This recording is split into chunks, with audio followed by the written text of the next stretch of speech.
i7 ગુજરાતનો અવાજ। નમસ્કાર દર્શક મિત્રો, i7 ન્યૂઝ ગુજરાતીની સાથે હું છું આપની સાથે પાયલ બામભણિયા। તો જોઈએ આજના મહત્વના સમાચાર।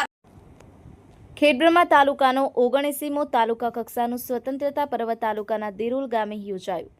ખેડબ્રહ્મા તાલુકા કક્ષા સ્વતંત્રતા પર્વની ઉજવણી ગામ દેરુલ વાસેટ વીસી મહેતા હાઈસ્કૂલ ખાતે કરાઈ, જેમાં ખેડબ્રહ્મા મામલતદાર શ્રી મિતાજ સુબી બુંબડિયા સાહેબ, તાલુકા વિકાસ અધિકારી શ્રી મુકેશ પટેલ સાહેબ, તાલુકા હેલ્થ ઓફિસર શ્રી કકુભાઈ ડાભી સાહેબ, સરપંચ શ્રી રાજેન્દ્રભાઈ ખેડબ્રહ્મા, પીઆઈ શ્રી ડીએન સાધુ સહિત સમગ્ર પોલીસ સ્ટાફ, હોમગાર્ડ યુનિટ તથા તાલુકામાંથી પધારેલ વિવિધ શાખાઓના કર્મચારીઓ, દેરુલ દૂધ મંડળીના ચેરમેન શ્રી કુલદીપસિંહ વાઘેલા, એસસી મોરચા પ્રમુખ વસંતભાઈ પરમાર, ખેર જગદીશભાઈ તેમજ શાળાના ટ્રસ્ટીઓ, ગ્રામજનો મોટી સંખ્યામાં ઉપસ્થિત રહ્યા હતા।